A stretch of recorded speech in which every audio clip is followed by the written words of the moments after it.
groupe, en présentiel ou en ligne. Alors, maintenant, soyez libre de poser toutes les questions que vous voulez par la fenêtre de chat.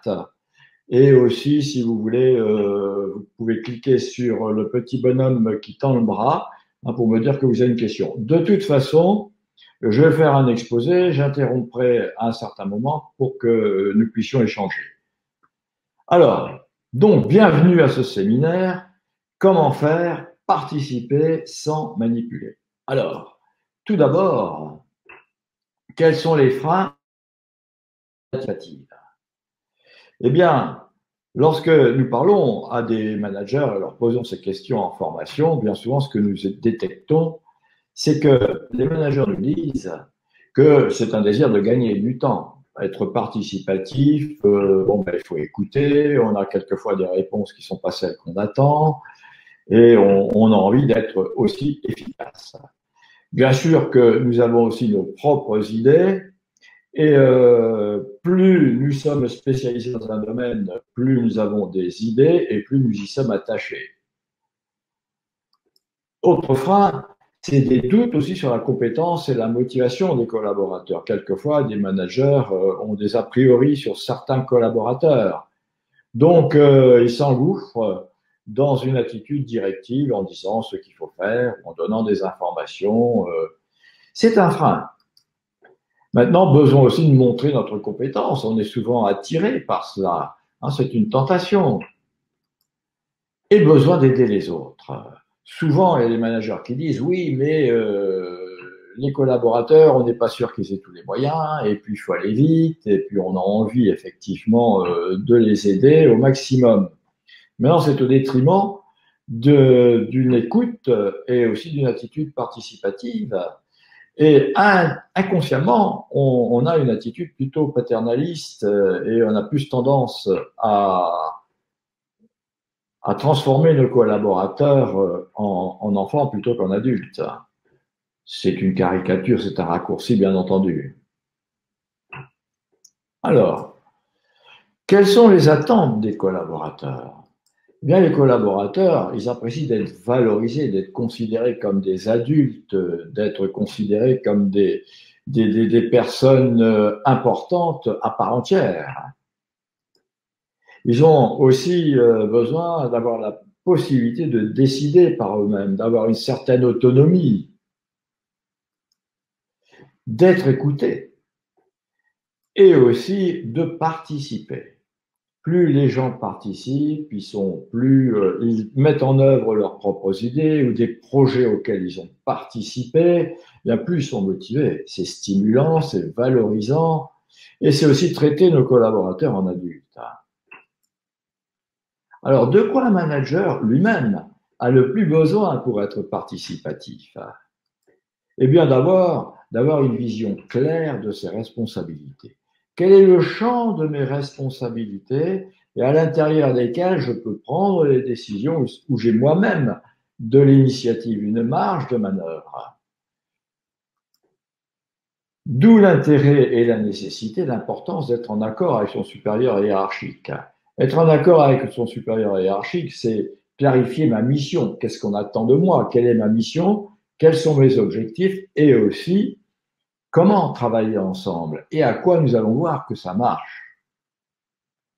Et mieux ce cadre est clair, plus ce cadre est clair, plus à l'intérieur de ce cadre, je peux prendre des initiatives et bien entendu par là même être participatif avec mes collaborateurs. Bien entendu, ça demande également de notre part de la disponibilité, de l'ouverture, écouter les autres, accepter aussi qu'ils puissent avoir des idées différentes des nôtres, accepter aussi la surprise. Et c'est se préparer à accepter des idées différentes des nôtres. C'est simple à dire, c'est souvent difficile. Et bien entendu, c'est vouloir. Le vouloir, c'est véritablement à l'intérieur de soi vouloir faire grandir nos collaborateurs, les traiter en adultes, les amener à les responsabiliser. Et c'est une préparation mentale aussi, c'est un état d'esprit. Alors, prenons un cas. Comment faire pour mener un entretien participatif?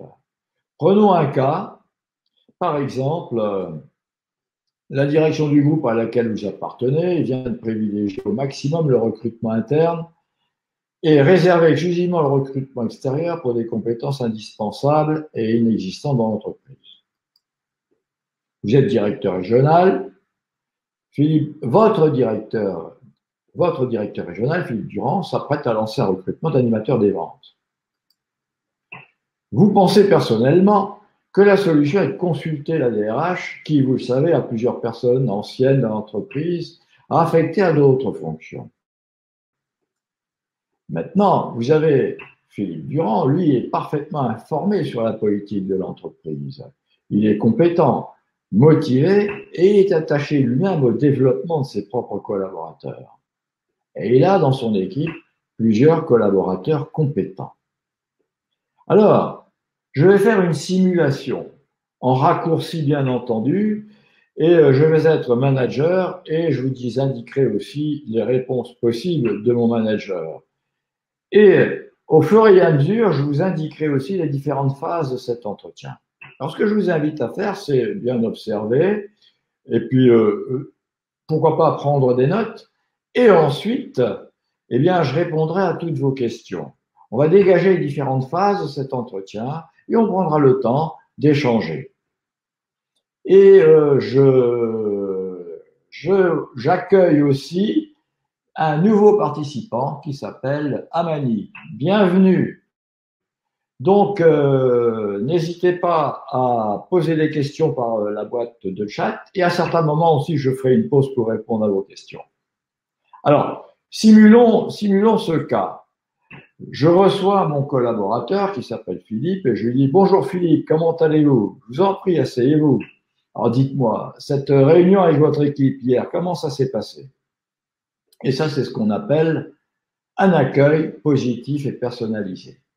Après, je lui dis « Écoutez Philippe, le but de notre entretien, c'est de travailler sur le recrutement de votre nouvel animateur des ventes qui doit se faire dans un maximum de 3 mois, tout en faisant du recrutement interne. »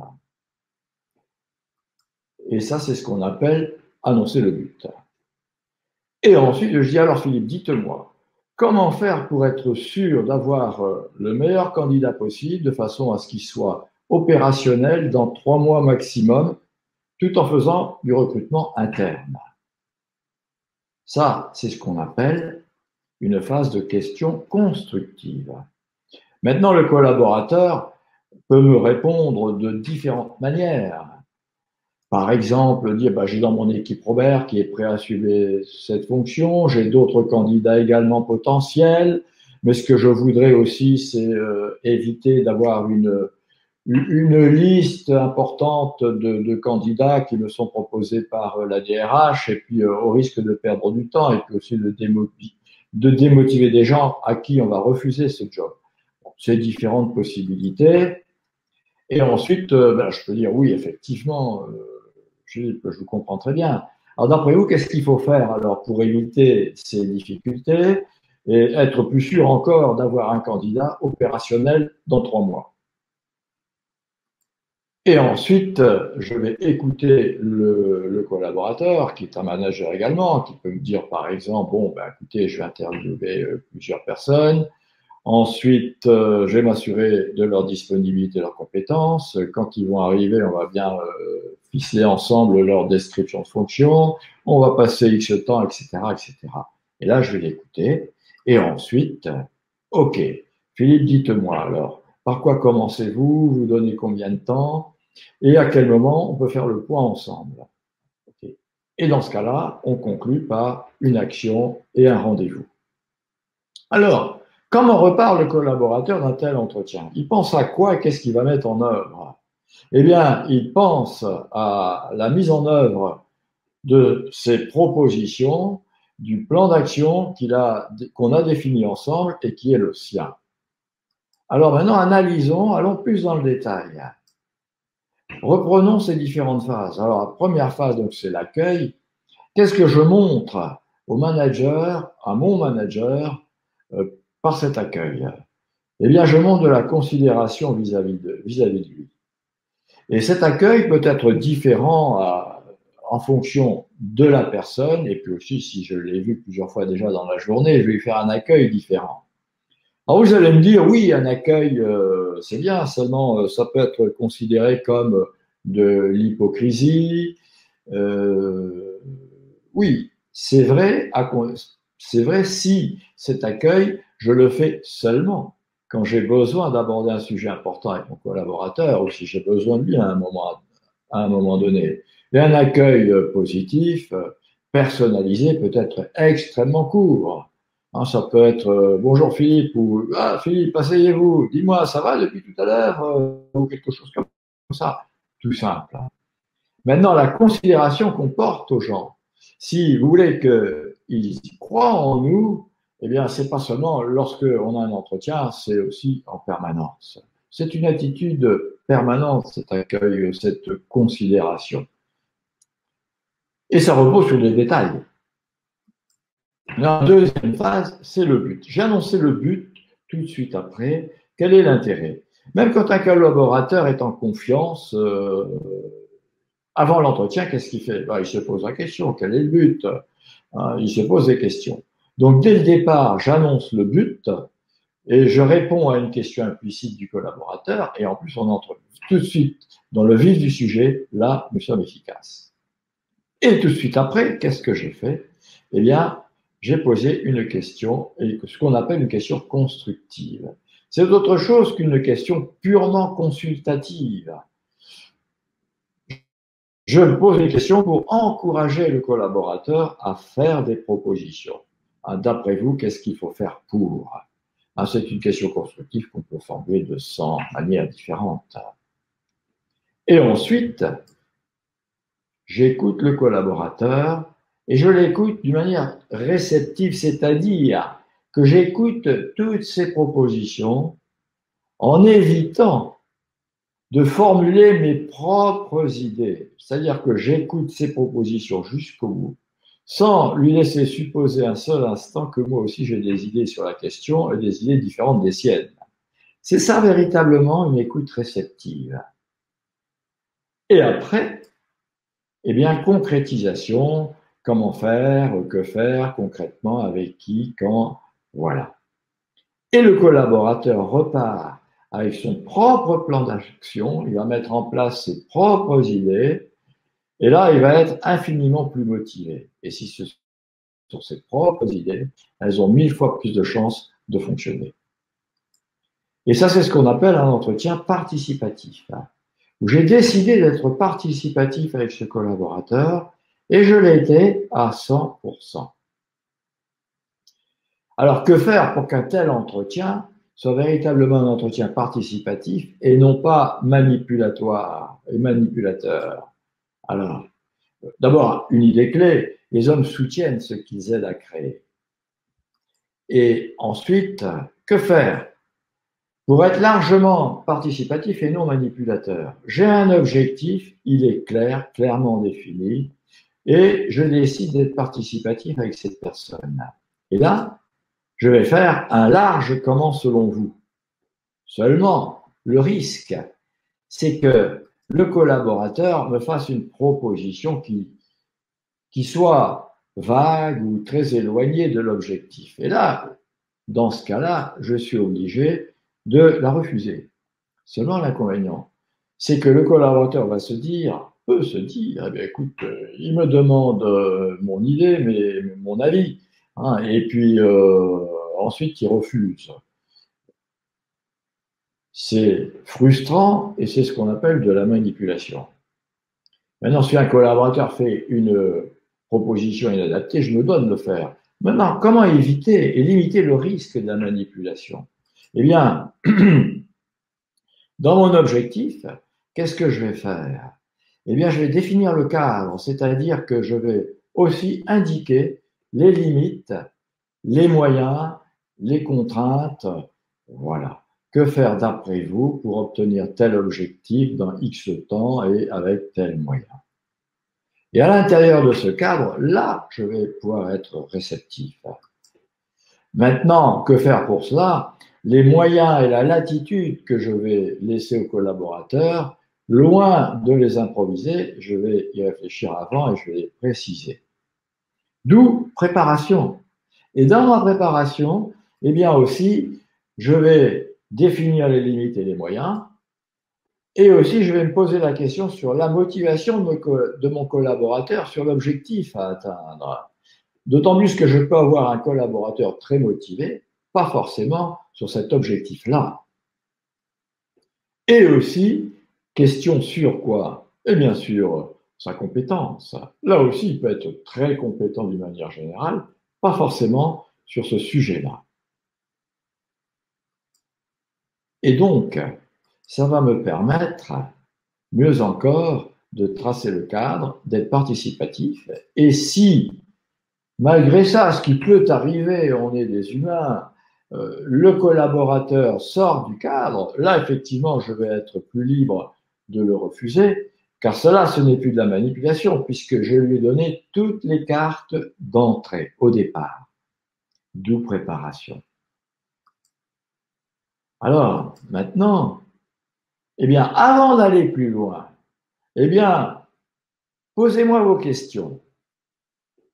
Dites-moi, alors, quelles sont vos réactions? Là, on a vu un entretien qui s'est très bien passé, ça paraît extrêmement facile, seulement, ça ne se déroule pas toujours comme ça, exactement. Est-ce que vous avez des questions? Allez-y, hein, prenez le temps de la réflexion, nous avons tout le temps, nous sommes peu nombreux. Allez-y, avez-vous des questions?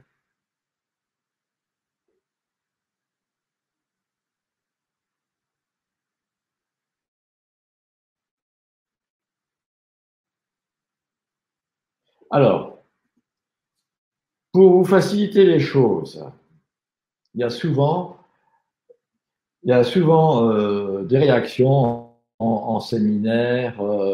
On me dit, oui, mais vous aviez aussi vos propres idées. Et pourquoi vous ne les avez pas émises? Parce qu'on peut le faire quand même. Oui, c'est vrai, bien souvent on est tenté de le faire. Maintenant, si je décide d'être participatif, si je suis un collaborateur, eh bien écoutez, comment faut faire d'après vous? Mais avant que vous me répondiez, moi aussi j'ai quelques questions, j'ai quelques idées. Là, automatiquement, je risque de manipuler le collaborateur qui se sent manipulé. Il va dire, à quoi ça sert qu'il pose ces questions? Bien qu'il fasse semblant de me consulter, de toute façon, c'est ces idées qui vont prévaloir. Voilà. Donc, voilà pourquoi j'évite de faire cela. Et maintenant, si le collaborateur fait une position qui soit inacceptable, bien sûr que je vais la refuser parce que le but de l'attitude participative, c'est pas de faire que le collaborateur soit motivé et de mettre en place quelque chose qui ne va pas marcher ou bien qu'on soit obligé de corriger après. C'est pire encore en termes de motivation. Et quoi d'autre encore? Qu'est-ce qu'on pose encore comme question? Et si le collaborateur n'a pas de solution, s'il n'a pas de solution, à partir du moment où je me donnais le temps, je vais lui laisser un délai. Je vais lui laisser un délai pour qu'il puisse trouver des solutions. Maintenant, l'intérêt aussi de poser des questions à un collaborateur, s'il ne trouve pas de solution, c'est que là, je m'aperçois qu'il a besoin d'aide. Et dans ce cas-là, je vais lui proposer mon aide ou je lui donnerai mes propres solutions. Et le collaborateur qui réalise qu'il a besoin d'aide parce qu'il n'a pas eu de solution lui-même sera beaucoup plus réceptif. Et moi-même, ça me permet, en posant des questions, de mieux connaître le potentiel de mon collaborateur, ses réactions, son niveau de compétence. Alors, quoi d'autre encore? Ah oui, et si le collaborateur est contre le projet, il est complètement opposé, bien précisément, si j'ai décidé dans cet entretien, avant cet entretien, d'être participatif, c'est que je me suis posé des questions sur la motivation du collaborateur sur le sujet donné. Car c'est frustrant et voire même impossible d'obtenir, de motiver un collaborateur si on l'incite à trouver des solutions, à faire des propositions sur quelque chose contre laquelle il est complètement opposé. D'où le choix d'une attitude participative ou directive en fonction de la motivation et de la compétence du collaborateur et aussi du délai d'urgence ou non de la situation. Alors, je suis toujours disposé à répondre à toutes vos questions, même à des moments inattendus, même si ce n'est pas prévu. Hein, posez-les dans votre boîte de chat hein, et puis je regarderai régulièrement et j'y répondrai. Il y a Jean-Marc qui dit c'est très structuré, c'est pour cela que j'apprécie vos interventions. Eh bien, très bien, très bien. Alors, je voulais vous dire aussi, précision, c'est qu'après ce webinaire, vous allez recevoir ce PowerPoint, donc vous aurez toutes les aides-mémoires également de ce sur quoi on aura travaillé. Et aussi, dans les 24 heures, vous allez recevoir un lien pour avoir le replay. Le replay que vous pouvez voir vous-même et puis partager aussi avec d'autres personnes. Alors maintenant, continuons. Pourquoi et quand être participatif? Effectivement, être participatif, ça se décide également. Eh bien, chaque fois que la motivation et la compétence du collaborateur, quand grâce à la compétence et à la motivation du collaborateur, je sais que le collaborateur sera motivé et compétent pour trouver des solutions. Et là, c'est un moyen, plus encore, de le motiver. D'abord, c'est valorisant, c'est motivant, et aussi j'ai beaucoup plus de chances de trouver des solutions qui viennent de quelqu'un de bon sens, qui a l'expérience et sera beaucoup plus motivé. Puis aussi, j'ai beaucoup plus de choix d'avoir des bonnes solutions. Maintenant, quand je décide de motiver les collaborateurs, je peux le décider et c'est chercher des occasions de le faire. Ça se fait pas toujours par hasard. Et aussi, c'est un moyen de faire évoluer les collaborateurs. L'attitude participative, c'est les aider d'abord à réaliser que souvent, ils ont beaucoup plus de ressources, de connaissances et de savoir-faire qu'ils imaginent. C'est une occasion supplémentaire de les aider à prendre conscience de leurs valeurs, de leurs moyens, de leurs ressources et de mieux encore les utiliser. Souvent, il y a des managers qui disent c'est faire grandir les collaborateurs. Et les collaborateurs bien, sont 1000 fois plus motivés par des solutions qu'ils trouvent eux-mêmes. Alors, pour la réussite d'un entretien participatif motivant, quelles conditions réunir? Eh bien, d'abord, il faut se donner le temps nécessaire. Ah, et je vois que quelqu'un a réagi. Si je pense que la solution est meilleure, c'est souvent le cas avec mes étudiants. Experts. Comment faire pour ne pas les frustrer? Ah, exactement. Eh bien, il y a plusieurs manières, bien entendu, mais une plus particulièrement qui marche bien, c'est dans les propositions des collaborateurs, hein, c'est capter l'idée, le bien fondé, parce que souvent il y a du bon sens dans une réaction. Donc c'est le capter et dire oui, ça c'est bien à cause de ça ou ça, ou bien ça c'est bien parce qu'il y a un avantage ceci et cela. Ceci étant, si on généralise, ou le risque c'est ça. Oui, parce que vous aussi, vous êtes l'expert et un étudiant s'attend effectivement à ce que l'expert lui donne des solutions aussi. Maintenant, plus je peux trouver du bon sens dans la réaction, dans la question, la proposition de l'autre, plus il sera ouvert aussi à ce que je vais dire moi. On sait aussi écouter le collaborateur, si elle trouve. C'est souvent ça le plus difficile, là. Car on a avant ce type de situation, automatiquement, le peu qu'on ait de l'expérience, et c'est le cas, on sait ce qu'il faut faire, on a plusieurs solutions possibles. Et si le collaborateur nous fait une proposition qui ne coïncide pas à nos idées, là, on a tendance à les contester. Ou alors de répondre par un oui, mais, qui fait que le collaborateur se dit, ah oui, bon, d'accord, il est attaché à ses propres idées. Donc c'est un état d'esprit, il faut pouvoir s'y préparer. Bien sûr, avoir le courage de déléguer également.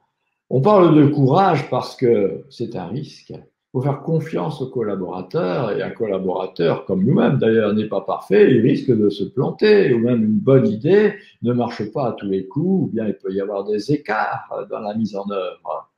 Et donc ça, il faut l'accepter.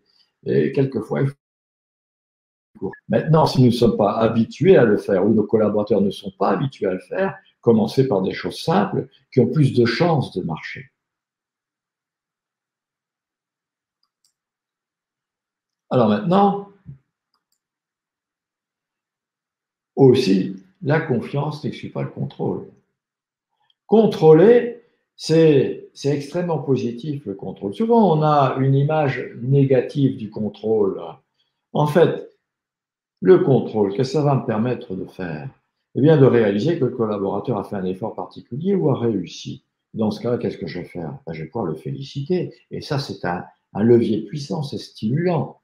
Et seulement, la différence entre stimulation et flatterie, c'est oui, stimulation, valorisation et flatterie, c'est que quand je félicite, c'est véritablement sur quelque chose de concret et non pas une généralité. Maintenant, le contrôle va pouvoir aussi me permettre de vérifier s'il y a un écart par rapport à ce qui doit être fait. Et dans ce cas-là, le contrôle, dans la mesure où il est fait à temps, me permet d'aider le collaborateur à corriger le tir et non pas de continuer à s'enfoncer, s'écarter de l'objectif au risque ensuite de l'amener à corriger une chose qui devient irréversible. D'où l'importance du contrôle, et ça c'est le côté positif du contrôle. Ça permet aussi de mieux traquer le positif et non l'inverse. Alors, quelles questions se poser avant ce type d'entretien? Et avant beaucoup d'entretiens d'ailleurs. Eh bien, quel est le niveau de motivation du collaborateur pour le sujet donné? Quel est le niveau de compétence aussi du collaborateur? Je peux avoir un collaborateur motivé. Si je lui pose des questions sur des solutions qu'il n'a pas, au lieu de le motiver, ce sera l'inverse. Et quelle est la marge de manœuvre et moyens que je suis prêt à accorder dans la mise en œuvre? Et suis-je bien préparé? Ah, et pas seulement pour cet entretien-là. Je peux vous dire que régulièrement, pas seulement en formation, aussi en accompagnement, même avec des dirigeants qui ont passé la cinquantaine, qui sont beaucoup plus âgés encore, beaucoup découvrent l'importance et l'intérêt de préparer des entretiens. Et oui, sur un sujet, un thème, un sujet aussi simple que celui-là, préparer un entretien. Alors vous allez me dire que certains me disent oui, mais préparer, vous vous rendez compte le temps que ça prend. C'est vrai, c'est vrai. Seulement, c'est un investissement. Un entretien bien préparé qui débouche sur une réussite, euh, on a beaucoup moins besoin d'y revenir après. Et c'est là qu'on gagne du temps, surtout quand on a des collaborateurs motivés, plus compétents, et puis même qui viennent nous voir avec des propositions plutôt qu'avec des problèmes. Ça vaut le coup d'être préparé. Et en prenant cette habitude, la préparation devient de plus en plus courte aussi. Alors, une attitude participative motivante, qu'est-ce que c'est encore? Eh bien, c'est accepter de recevoir des propositions inattendues. C'est le point le plus difficile, à mon avis tout au moins. C'est chercher et saisir des occasions de faire participer. C'est véritablement se mettre dans cet état d'esprit. Des occasions de faire participer, elles ne sont pas forcément spontanées, elles n'arrivent pas toutes seules. Je veux promouvoir mes collaborateurs, je veux les aider à les responsabiliser. Eh bien, c'est un état d'esprit et je vais chercher des occasions de le faire. Quoi d'autre encore? Eh bien, c'est responsabiliser les collaborateurs, c'est les traiter en adultes, et c'est les encourager à trouver leurs propres solutions et c'est les rendre plus autonomes. Et c'est tout le contraire, de se débarrasser d'une tâche désagréable pour nous. Alors, maintenant, Je suis toujours ouvert à vos questions et vos réactions. Allez-y, nous avons le temps, nous sommes en avance sur le timing et n'hésitez pas, posez vos questions. Prenez le temps.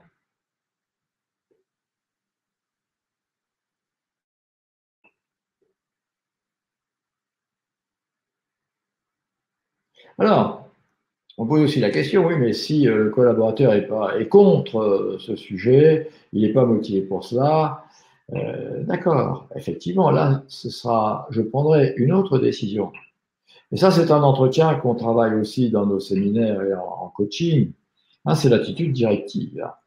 Et il y a des attitudes directives motivantes, hein, qui consistent à trancher lorsqu'il y a une opposition d'intérêt entre l'intérêt des collaborateurs et celui de l'entreprise. En tant que manager, je me dois de trancher. Maintenant, euh, je peux aussi imposer une décision d'une manière motivante. Et c'est ce qu'on travaille dans un autre entretien, les différents aspects et le comment faire face à une attitude directive. Annoncer une décision, ou dire non, ou trancher. D'où, vous voyez, la préparation, se poser les questions. Quel niveau de motivation du collaborateur sur Et je n'ai aucune chance d'être participatif si le collaborateur est opposé à ce projet. Et là, je serai directif. Et maintenant, être directif de manière motivante, c'est possible aussi. Et on le travaille. Alors, eh bien, dites-moi, nous sommes efficaces. Hein, on est largement en avance sur le séminaire, sur le webinar. Et donc, ce sujet que nous venons de travailler, attitude participative, comme l'attitude directive, comment dire les choses aussi quand ça va ou quand ça ne va pas, comment mener des entretiens de motivation, de coaching. Un collaborateur a besoin d'être motivé ou il a le moral dans les chaussettes, comment faire? Mais comment être plus efficace avec mon supérieur hiérarchique? Comment prendre la parole en public? Comment mener des entretiens, des réunions participatives? Tous ces sujets-là, on les travaille en exercice avec de l'entraînement et pendant 4 jours, généralement en 2 plus 1 plus 1. Et vous aurez davantage d'informations sur le site avec le leadership en action. Alors, quelqu'un vient de réagir. Comment détecter que le collaborateur n'est pas enthousiaste avec ce projet? Comment le détecter? C'est souvent par l'écoute. Hein. On a des réunions, des entretiens avec les collaborateurs, on sait ce qu'ils disent, on sait comment ils réagissent vis-à-vis de certains sujets, on sait qu'ils sont souvent plus réticents sur ces choses-là, ou aussi quelques signaux. Par exemple, sur un sujet donné, il prend du retard, ou il a du retard, ou il oublie. Ça montre que sur le sujet donné, il est moins à l'aise, moins compétent ou moins motivé. Et aussi, plus concrètement encore, en face à face, je lui pose des questions. C'est ses réactions qui vont m'indiquer sa motivation. Et c'est pas seulement ses réponses, c'est aussi non-verbal. Hein, si je lui dis vous êtes OK, puis il me dit oui, oui, là je peux poser des questions sur sa motivation. Alors détecter l'enthousiasme des collaborateurs sur un sujet donné, il n'y a pas de machine à le faire. Hein, il n'y a pas de machine à mesurer exactement, mais c'est les réactions du collaborateur, c'est l'observation, c'est lui poser des questions, c'est l'écouter, l'observer et voir comment il réagit sur des actions ponctuelles ou bien sur des sujets ponctuels. Ça peut être aussi ses réactions avec les autres, hein, face à des sujets, ils s'échangent et puis il peut réagir en disant oh ça, etc., etc. C'est ses objections. C'est un ensemble de choses. Et c'est aussi cette attention qu'on porte aux autres, être ouvert à l'écoute, à l'observation, qui fait que certains managers me disent j'ai comme une intuition qu'il se passe des choses. C'est pas forcément un sixième sens, c'est parce qu'ils ont développé leur sens de l'observation, de l'écoute et une certaine disponibilité. Alors, quoi d'autre encore à votre disposition dans le futur? Eh bien, nous avons aussi une formation qui est le leadership exponentiel, de manière à former vous-même vos propres managers dans le domaine du management des hommes, en utilisant tous les outils que nous utilisons dans nos formations intitulées le leadership en action. Et là, c'est une formation spécifique. On s'appuie sur les outils internationaux leadership et aussi sur le e-learning avec différentes visio, un parcours en e-learning qui sera à votre disposition après avec un suivi de façon à pouvoir associer vous-même les vidéos d'un parcours e-learning avec du présentiel, avec vos propres managers et aussi vous êtes accompagné et suivi par un international leadership et bien souvent c'est moi-même. Est-ce que quelqu'un a posé d'autres questions? Non, je jette un coup d'œil aussi régulièrement. Alors, quoi d'autre encore?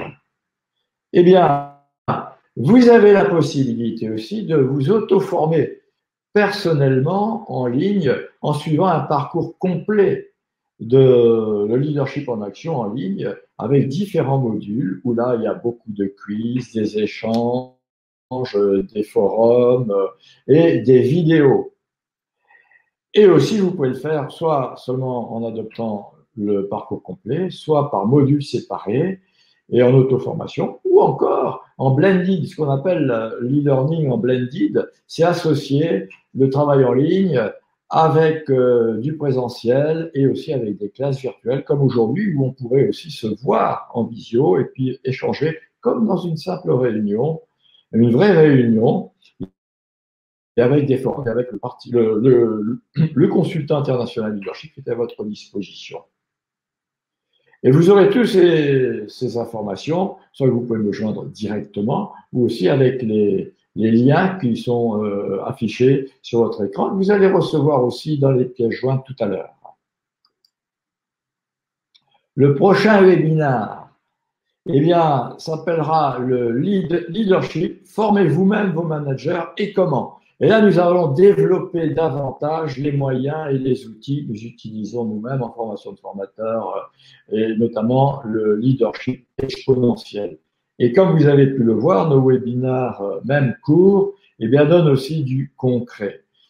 Par exemple, le guide pour un entretien participatif que vous allez recevoir, c'est un aide-mémoire, c'est un guide que vous pouvez utiliser concrètement dans vos prochains entretiens.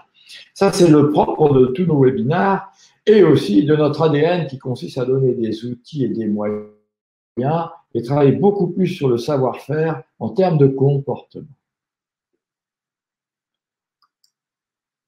Alors, maintenant, une offre spéciale pour vous aujourd'hui. Si dans les 48 heures, eh bien, vous vous inscrivez, eh bien, vous aurez 2 modules de formation en e-learning à votre disposition pendant un mois, voire plus, même si vous le souhaitez.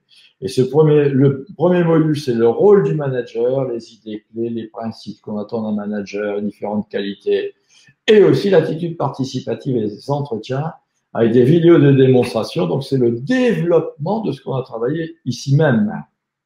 Et ceci pour 39 € hors taxe au lieu de plus que le double, je crois, en temps normal.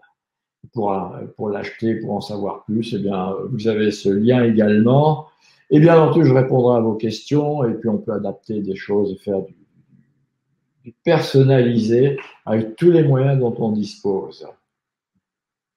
Alors maintenant, je suis à votre disposition. Vous avez ici mon téléphone personnel, portable. Vous pouvez me joindre par email aussi. Et aussi toutes les informations concernant nos prestations sur ils-online.com.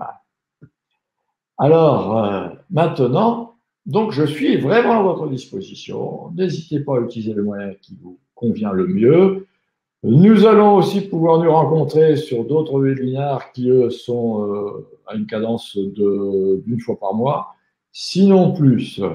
Nous avons aussi des webinaires qui sont des ateliers qui, eux, là, sont payants, qui sont de 95 € et qui sont limités à 5 personnes, qui sont des ateliers et on procède comme en formation. Je referme la page de publicité et je vous dis que j'ai énormément apprécié votre participation. Je suis très heureux que vous ayez suivi ce webinaire jusqu'à ici. Ça montre votre intérêt pour le management des hommes, pour votre perfectionnement personnel, sur aussi le perfectionnement de ceux qui vous entourent.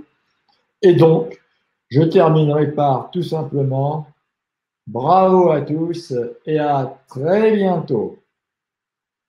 Au revoir.